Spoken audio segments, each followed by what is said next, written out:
Aujourd'hui, on est avec le Guigui. Est-ce qu'il va bien le Guigui? Sauf, il me tape. Ça va, écoute. Grosso modo, c'est quoi l'idée du jour aujourd'hui? Eh ben, de complètement se débarrasser de notre ticket vers le paradis. Je pense qu'on on va faire des choses qui c'est damnation.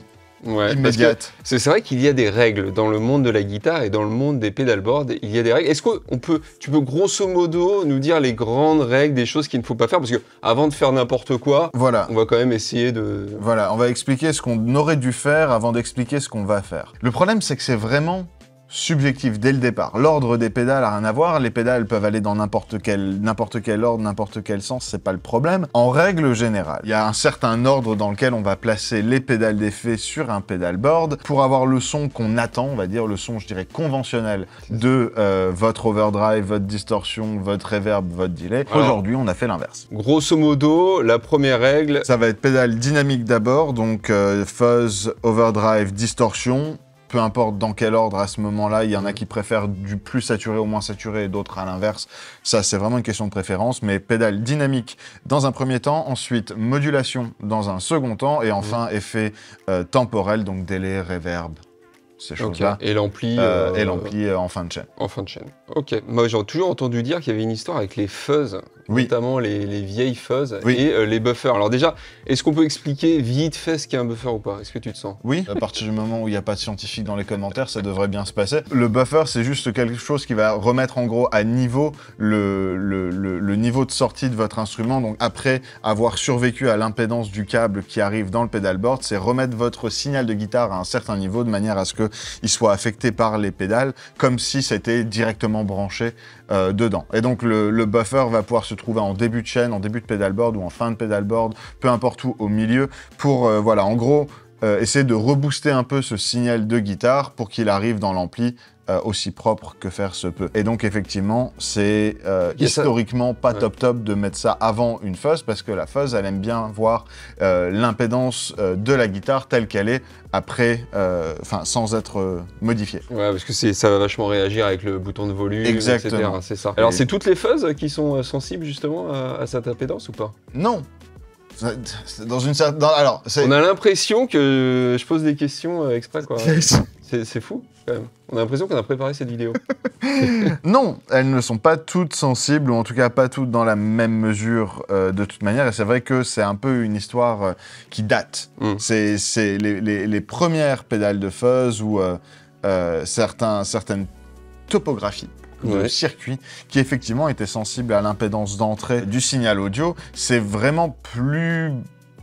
En règle générale, c'est plus le cas de nos jours. La plupart des pédales, même des circuits effectivement qui se veuillent être fidèles au premier circuit Fuzz Face, notamment, qui était particulièrement difficile. Il fallait vraiment les mettre au bon endroit pour que ça sonne comme ça devait sonner. De nos jours, il y a énormément de tricks, comment ça s'appelle? Oui, en gros, ils font des pédales de fuzz où on n'a plus à se prendre la tête avec voilà, c'est ça, où en gros, il y a une espèce de simulation dans l'input de la pédale qui va faire en sorte que la pédale voit l'impédance qu'elle doit avoir, peu importe ce qui arrive dedans. Ce qui permet donc de la placer après un buffer, comme c'est le cas là avec la Polytune. Alors ici on a un... Ouais, donc là, dans la Polytune, il y a un buffer de toute façon. Tu veux qu'on fasse un test justement, parce qu'on a une fuzz ici, on ne sait pas si elle est sensible en fait. Pas vraiment, non, je n'ai pas regardé la notice. On n'a pas regardé? Non. Tu veux qu'on essaye quand même ou... Ouais, faisons. Bah vas-y alors.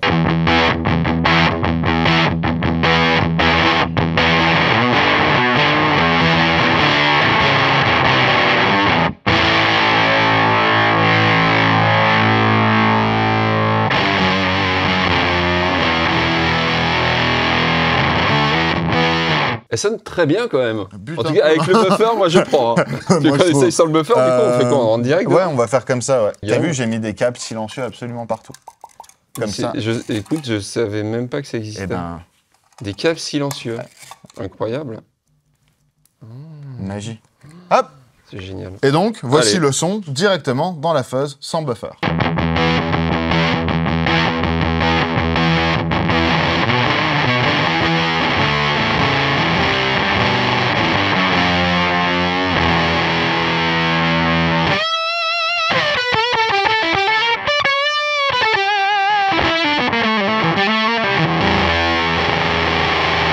Eh ben Bah, c'est toujours t'as lave un peu le début, hein. C'est toujours sale, c'est toujours très bien. Écoute, moi, j'entends pas la différence. En tout cas. Non, absolument pas. Et dans 90% des cas, actuellement, c'est absolument plus un problème. Voilà, donc la première chose à retenir, c'est... Voilà, on vous dit pas mettre de buffer avant les fuzz. En vrai, ça concerne assez peu de fuzz, quoi. C'est ça, faites attention, histoire de dire, mais en règle générale, c'est pas un problème. Et tu peux photoshopper les deux gars de Mythbuster dans la miniature de cette vidéo. C'est ça, exactement. Nous, on est là pour buster des mythes, exactement. Voilà. Le deuxième mythe, alors... C'est là où on va un peu s'amuser, c'est que nous, on s'est dit, bah, c'est vrai que ce qu'on avait dit en début de vidéo, c'est que tout ce qui était reverb, délai et tout ça, c'était mieux de le mettre à la fin, et tout ce qui était fuzz, overdrive et tout ça, au début. Tout à fait, Jamie. Bah là, moi, j'ai envie de faire le contraire, du coup. Ça s'appelle le shoegaze. Voilà. C'est un peu ça, ouais. Et ça a sa place que dans des genres bien spécifiques. Bah, vous allez voir, vous allez entendre surtout.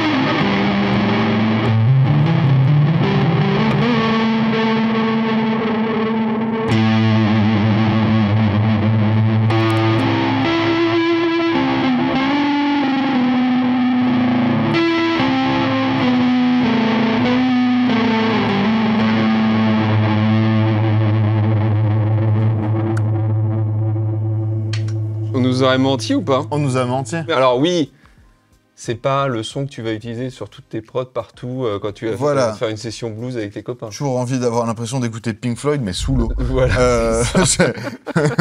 Mais c'est vraiment cool comme effet. Moi, je trouve que ça a sa place. Bon, tu veux qu'on essaye une autre grit, une rate à la place?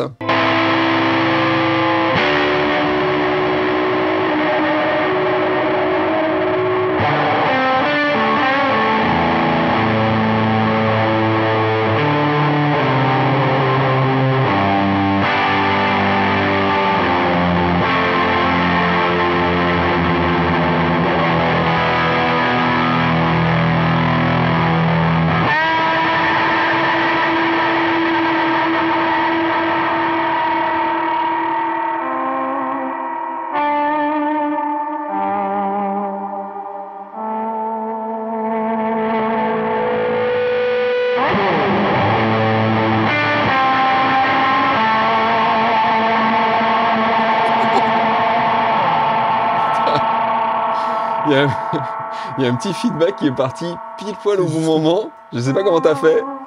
Franchement, c'était super. C'est quand même pas mal. Il y avait un autre truc que j'avais envie d'essayer aussi, c'est le noise gate à la toute fin. En gros, c'est la porte de bruit, c'est ça? La porte de bruit. La porte de bruit.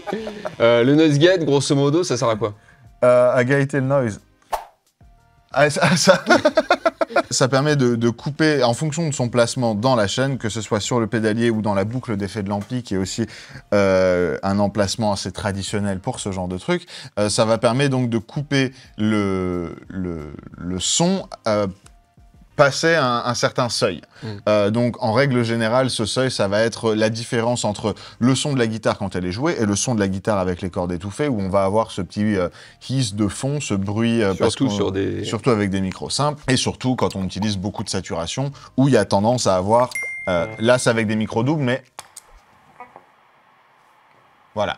Un petit peu quand même. Voilà. On l'entend. Et donc c'est à ça que va servir le noise gate, c'est à guetter ce noise. Et là, bah, j'ai envie du coup, ce noise gate, de le mettre après la reverb. Alors vous l'avez vu dans cette vidéo, on utilise la Black Hole. C'est pas pour rien qu'on a choisi cette pédale de reverb, parce que c'est des reverbs immenses, c'est vrai très longues. C'est vrai que c'est très très ambiant. Voilà, donc c'est très ambiant, donc évidemment ça va exacerber l'effet. Très joli pad, et ensuite je vais jouer avec les réglages.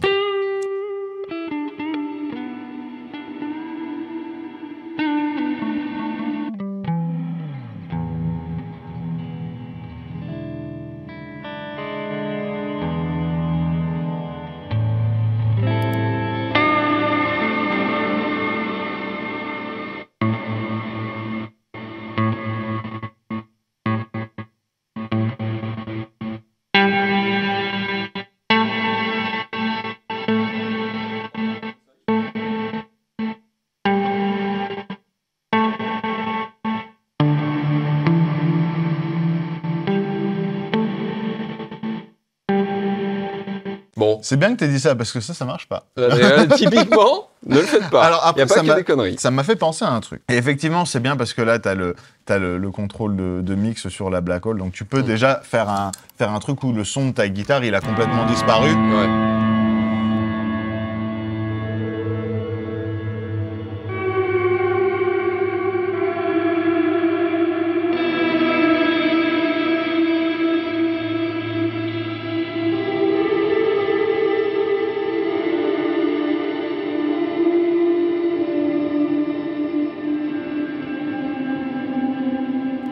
Je veux dire, ça y est, tu t'es laissé emporter. Bah ouais, c'est ça. Ouais.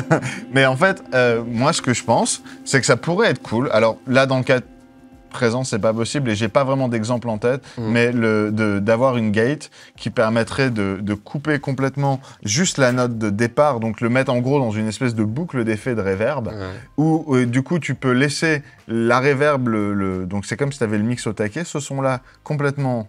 Ouais. Pas affecté, mais cette note d'origine de la...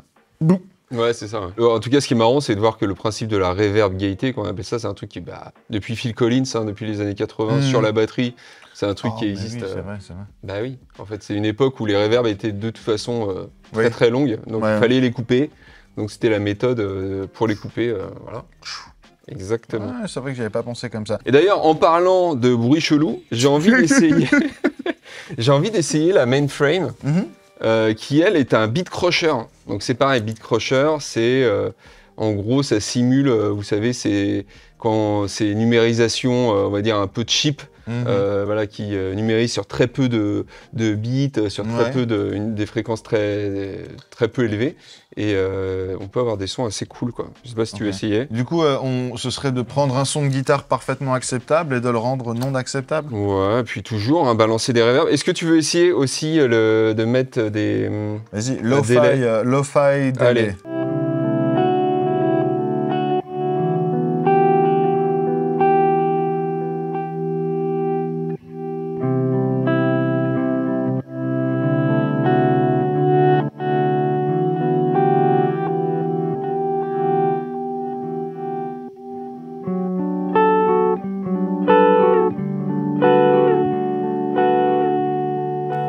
Il l'a pas préparé, hein. Ça c'est juste le talent. Je lui mets un preset, il trouve un truc bien.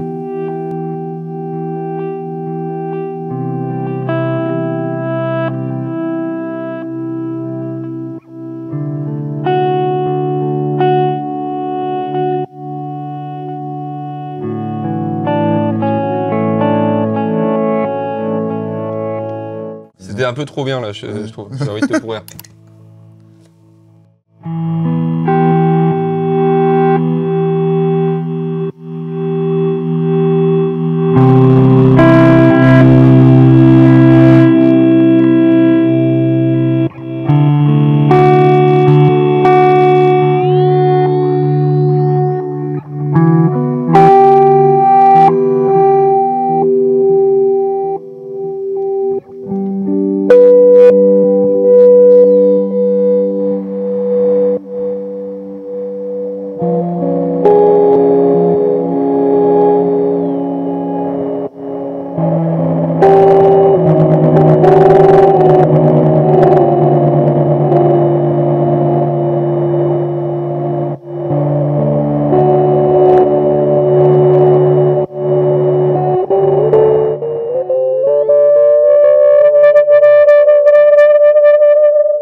À voir. Je pense que genre pour la scène du bisou dans Matrix 4. Ah bah exactement. Je cherchais...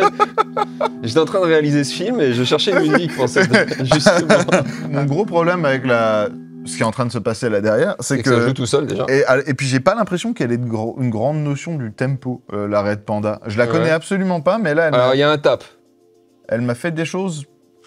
Chelou. Hein. Aléatoire.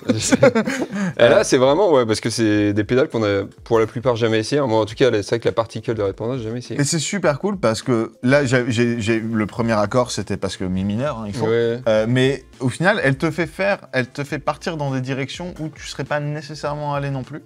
Je trouve ça très intéressant. Ouais, c'est un pédalboard, alors c'est du grand n'importe quoi, mais Ouais, c'est ouais. vrai qu'au moins il peut y avoir ce côté créatif. Absolument. Faites-le chez vous, mettez vos pédales n'importe comment, et Ouais. puis Vous voyez ce qui sort? c'est la sérendipité, quoi. C'est voilà, peut-être que vous allez tomber sur un truc cool complètement par hasard, ça va Ouais. vous donner une idée de chanson comme ça au début, C'est ça? et puis vous allez partir là-dessus, vous allez sampler, leur mettre dans tous les sens, c'est une sorte de texture sonore que vous allez trouver, hein, tout simplement. Et est-ce que tu veux pas, histoire qu'on s'achève un petit peu là, Ouais. Mais avant ou après tout? à ton avis? Après. Ok. Exactement ce qu'il faut pas faire là. Alors ça c'est quoi? C'est une wah-wah, c'est ça? Mais qui C'est, fait aussi volume, c'est ça? Non? Non, c'est Ok, wah-wah, ouais, c'est d'accord. ouais, elle est faite à la main, c'est tout ce qui est le plus traditionnel. Ok, donc c'est une Regardez- wah-wah. Généralement, faut la mettre au tout début, c'est ça? Oui, en règle générale, en tout cas. Après, il y a toujours la question Hendrix, est-ce qu'il le mettait avant ou après la vibe? Mais a priori, la wah, elle va quand même en début de chaîne, Un début de chaîne. avant tout le Donc reste. c'est ce qu'on va pas faire. Voilà. Attends, il faut que je trouve un câble. Allez. Ah, transition. On en a un par terre, on en a un par là-haut. Non. Par ici, peut-être. Ah, transition. Transition. Pardon. Ah oui, oui, C'est bon, putain. on a le câble. On a le câble. Ah Mais ouais, oui, non, ouais. faut faire les choses correctement. Tu sais quoi? Ça a peut-être répondu à notre question, notre présupposé de départ, que cette wah-wah, elle fonctionne avec des piles. Et qu'il n'y a pas dedans. Et qu'il n'y a Bah, c'est pas. un truc qu'on voulait essayer. Tu sais, les pédales, on dit il faut mettre des piles dedans. Si on met pas de piles, qu'est-ce qui se passe? Bah voilà. Eh ben, il se passe rien. Donc ça, par contre, il faut le faire. Il vaut mieux mettre une pile dedans. It's fucking genius. Et nous revoilà avec une wah-wah branchée.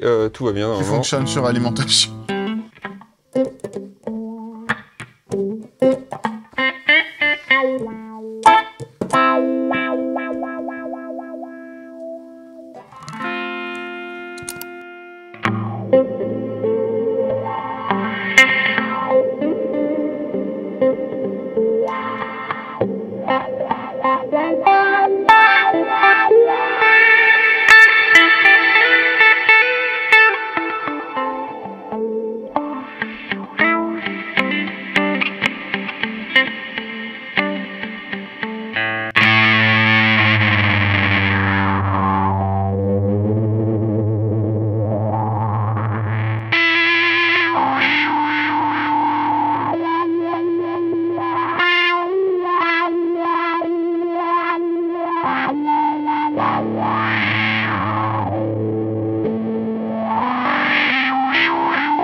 C'est cool, hein? C'est pas mal, ça. Essaye, c'est fun.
Super. Bah, je crois qu'on va finir là-dessus. Encore une fois, c'était pas aussi pourri que ce à quoi je m'attendais. Non mais sans déconner, en filtre, en espèce de filtre passe-bas comme ça. Après le Beat Crusher et la rate, avec le filtre assez haut aussi, en attaquant avec la c'est c'est cool. Ouais, c'est cool. Alors c'est quoi la morale de cette histoire du coup? Eh ben on va en enfer. Et on vous emmène tous avec nous. Parce que maintenant vous avez écouté tout ça, vous avez plus le choix. Si vous êtes resté jusque là dans la vidéo, en tout cas c'est fini. C'est mort. Bon, en tout cas c'est bien amusé. Ouais, c'était cool, c'était intéressant. Il y a des résultats que j'aimerais reproduire de manière volontaire à l'avenir. C'est ça, exactement. La morale de l'histoire, c'est qu'il y a des règles et qu'il faut les transgresser, n'est-ce pas? Vous avez vu, il y a des trucs qui n'ont pas mal fonctionné. On les laisse dans la vidéo parce que bah voilà, ça montre que aussi on a essayé des trucs qui marchent pas, ça marche pas toujours. Mais il y a des trucs qui fonctionnent et ça fait jouer aussi pas de la même manière. Tu joues pas ce que tu veux avec des pédales, c'est les pédales qui te font jouer un truc. Ouais, écoute, merci beaucoup. Merci à toi. Merci à vous. Merci d'avoir regardé. Abonnez-vous, évidemment. Abonnez-vous, likez cette vidéo et tout ça. Oui. Et puis, on vous dit très très vite. À très bientôt.